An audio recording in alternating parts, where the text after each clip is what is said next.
दोस्तों English for communication BT 103 में अगला सवाल क्या है, what are the barriers of communication, describe the methods for overcoming barriers to communication. ये इतना इंपॉर्टेंट सवाल है जिसको आप कहा नहीं जा सकता, क्योंकि बैरियर्स में आपको कुछ अनफेमिलियर वर्ड्स मिलेंगे याद करने को, और ये बहुत इंपॉर्टेंट सवाल है जो हमेशा पूछा जाता है। तो चलिए देखते क्या है। देखिए, communication becomes inactive when the message is not properly delivered, received और understood. The problems called communication barrier. ठीक है ना। तो ये हो सकता है कि मैसेज प्रॉपर्ली डिलीवर्ड ना हो, या प्रॉपर्ली रिसीव्ड ना हो, या फिर प्रॉपर्ली आप समझे ना हो। ये 3 ही रीजन हो सकते हैं कम्युनिकेशन के बैरियर में आने का। तो ये एक छोटा सा इंट्रोडक्टरी पॉइंट लिख देना, here are the barriers of communication. तो पहला आपका है, ये पॉइंट्स आपको ध्यान में रखने हैं, ठीक है ना। पहला है आपका फिजिकल बैरियर्स। अच्छा देखना, अगर इस पॉइंट्स को एक्सप्लेन कर रहे हो, इस के बीच में इंट्रोडक्शन के ठीक नीचे यहाँ पे सर्कल बना दिया, फिर यहाँ से आसपास जितने बैरियर्स है उन सबको सर्कल से जोड़ दिया। तो इस तरीके से अगर विजुअल फॉर्म में लिख पाओ ना, तो एक अच्छा पेपर का अपीयरेंस बन जाएगा, जिसको हमें अच्छे मार्क्स मिलने की बहुत अच्छी गारंटी है। ठीक है ना। तो आप ऐसे करना, मैं भी ऐसा ही करूँगा, वो कर लेना। ठीक है, हालांकि समय कम था तो मैंने नहीं करा।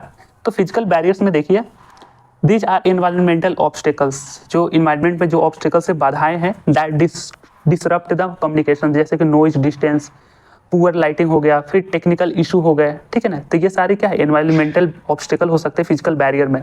उसके बाद language barrier, this barrier happens using difficult words, language difference between sender and receiver और अनक्लियर, यूजिंग डिफरेंट वर्ड्स हो गए, language difference between sender and receiver हो गया, या फिर अनक्लियर प्रोनाउंसिएशन हो गया। ठीक है ना। तो ये लैंग्वेज बैरियर्स है। सिमेंटिक बैरियर क्या है, these barriers occur when meaning of words, symbol और phrases have different meaning for different people।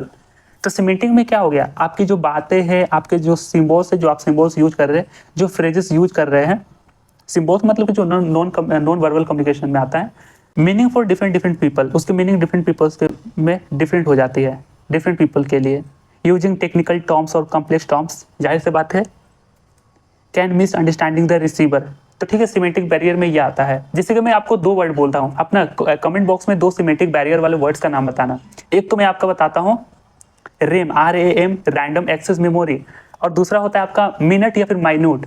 दोनों का चीज़ें सेम है, लेकिन ये डिफरेंस आ सकता है। ये सिमेंटिक बैरियर हो गया। देखिए, साइकोलॉजिकल बैरियर क्या हो गया, हो सकता है उसका थोड़ा सा दिमाग सटका हुआ हो, मेंटल कंडीशन जैसे कि एंगर हो, स्ट्रेस हो, ओवर कॉन्फिडेंस ज़्यादा आ जाना, फिर बिलो कॉन्फिडेंस ज़्यादा आ जाना। ठीक है, लैक ऑफ ट्रस्ट हो, ये सारे साइकोलॉजिकल बैरियर्स होते हैं। कल्चरल बैरियर्स देख लीजिए, ये पॉइंट्स ये इजी है। ठीक है, ये आप लिख पाओगे पॉइंट्स को सारे। कल्चरल बैरियर में देखिए, these barriers are arise when people comes from different culture, वो अलग अलग कल्चर से बिलोंग करें, उनके वैल्यूज, उनके बिलीव्स अलग हो, their language, non verbal communication, way of speaking can be different. तो ये सारे कल्चरल बैरियर्स में आते हैं। छठा है आपका point, organisation barrier, this barrier related to poor structure, unclear instructions, lack of poor communication channels. ये 3 थोड़े से मेन इंपॉर्टेंट पॉइंट ध्यान में रखना। This unclear communication often happens in organisation और कंपनी। बहुत सारे जैसे कि कॉर्पोरेट फील्ड में जो लोग काम नहीं करते हैं, तो वहाँ पे हो सकता है आपका अनक्लियर इंस्ट्रक्शंस मिल गया, या फिर lack of poor communication channels हो गए।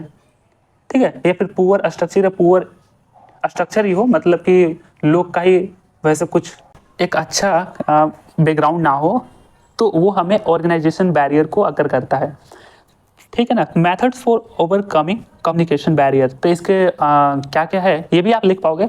Using clear and simple language, don't use complex और अनफेमिलियर। ठीक है, unfamiliar words, use simple and understanding language. ठीक है ना, ये भी सिंपल है। अच्छा, ये बहुत पुराने नोट्स हैं तो शायद 1-2 वर्ड्स मिसिंग हो पाए, लेकिन ज़्यादातर मैंने बहुत बारीकी से लिखा था कि मिसिंग ना हो, फिर भी हो जाए तो फिर सॉरी, लेकिन आप समझ जाओगे।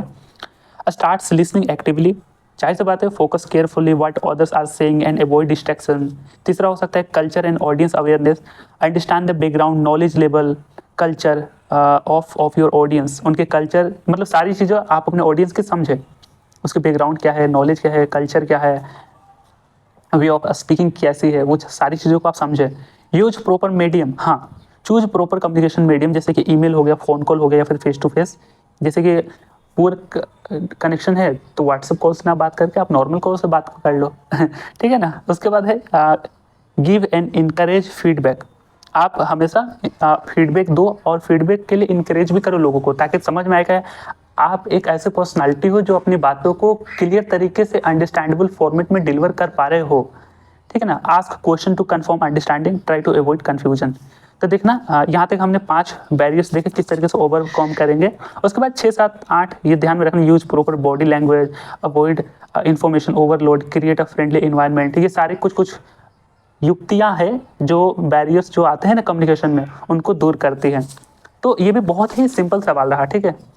Physical barrier, language barrier, semantic barrier, psychological barrier, cultural barrier, organisation barrier, ये 6 बैरियर्स ध्यान में रखना। उसको दूर करने वाले पॉइंट्स क्या क्या थे? यूज क्लियर और simple language, start listening actively, मतलब ये कल्चरल और audience awareness, use proper medium, give and ask encourage, ठीक है, गिव एंड इनकरेज फीडबैक। उसके बाद हो सकता है use proper body language, information overload ना हो, फ्रेंडली इन्वायरमेंट हो। तो ये सारी चीज़ें बहुत ही सिंपल सवाल है। तो ठीक है, अगले सवालों में आपसे मुलाकात होगी। बाय।